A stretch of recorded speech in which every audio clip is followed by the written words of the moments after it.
আসসালামু আলাইকুম beautiful hertz. আপনাদের কাছে অনেকের মনে হচ্ছে আমার এই অ্যাকাউন্টটা রিয়েল নাকি ফেক, এত লাইকস কম কেন, এত ভিউজ কম কেন, এবং অনেকে বিরক্ত হচ্ছেন আমার কথা এমন কেন শোনা যাচ্ছে বা আমার মুখের মধ্যে কি সারাক্ষণ কি চিবাচ্ছি।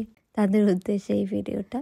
ফুল চুসাকের যে ছুটিটা গিয়েছে ওই টাইমে আমি হসপিটালে ঘুরেছি, কারণ আমি অনেক বেশি অসুস্থ। অনেকদিন যাবতে আমার গলার মধ্যে ইনফেকশন হওয়া শুরু করে, এবং আমি যখন ডক্টরের কাছে যাই ততদিনে আমার কথা বলা বন্ধ হয়ে গিয়েছে এমন অবস্থা। কারণ আমি বুঝতে পারছিলাম না যে আমার গলার মধ্যে ইনফেকশন হচ্ছে।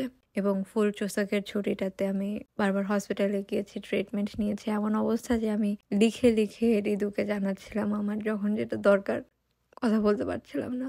এরপরে সুস্থ হলাম। এরপরে দেখা দিল যে যৌবনের এরিয়াতে খুব বাজেভাবে ইনফেকশন হয়ে গিয়েছে, এবং অনেক আগেই ডক্টর আমাকে বলেছিলেন যে আমার মিসঅ্যালাইন্ড টিথগুলো ওঠাতে হবে। কোরিয়াতে যেহেতু ট্রিটমেন্ট অনেক ব্যয়বহুল, প্লাস আমি ছুটিও পাচ্ছিলাম না, তো সবকিছু মিলিয়ে কিছুদিন পর করতে করতে ইনফেকশন এত বেশি বেড়ে গিয়েছিল যে ওই মুহূর্তে সার্জারি করতে হবে এমন অবস্থা। সো সার্জারি করালে সাথে সাথে তো মানুষ সুস্থ হয়ে যায় না, যে কারণে আমি রেগুলার বেসিসে না পোস্ট করতে পারছিলাম।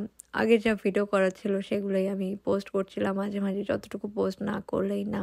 কারণ যেহেতু আমার অনলাইন একটা বিজনেস রয়েছে, যারা কোরিয়ান প্রোডাক্টসগুলো প্রি অর্ডার করেন অথবা আজজন কোল কর্নার থেকে বিভিন্ন প্রোডাক্ট পারচেস করেন, তাদের বিভিন্ন প্রশ্ন কনফিউশনে যদি রেগুলার আপডেট না করা হয়, সাথে সাথে তাদের সমস্যাগুলোর সমাধান না করা হয়, সেক্ষেত্রে আপুরা দুশ্চিন্তায় পড়ে যান যে আসলে এই পেজটা অথেন্টিক কিনা, বা তারা কোনো ধরনের প্রতারণার শিকার হবেন কিনা। সেই কারণে আমি যখন থেকে একটু সুস্থ হয়েছি, মানে মুখটা ওপেন করতে পারছি, কথা বলে আর ব্লিডিং হচ্ছে না বা ভেতর থেকে মাংস খুলে আসছে না, তখন থেকে আমি একটু একটু করে আপনাদেরকে আপডেট দেওয়া শুরু করেছি। কিন্তু আমি এখনো পুরোপুরি সুস্থ হইনি, এবং আমার মুখের মধ্যে যেহেতু একটা ডিভাইস বসানো, তো যতদিন পর্যন্ত আমি প্রপারলি একদম সুস্থ না হয়ে যাব, ততদিন পর্যন্ত আমার কথায় একটু এমন ফিল হবে। এবং অনেক সময় দেখা যাচ্ছে আমি উচ্চারণের সময় আমার উচ্চারণও ভুল হয়ে যাচ্ছে। সো কাইন্ডলি আপনারা একটু ক্ষমা সুন্দর দৃষ্টিতে দেখবেন আপুরা। আমি ইচ্ছে করে এভাবে কথা বলছি না, বরং আমার নিজেরই খারাপ লাগছে যে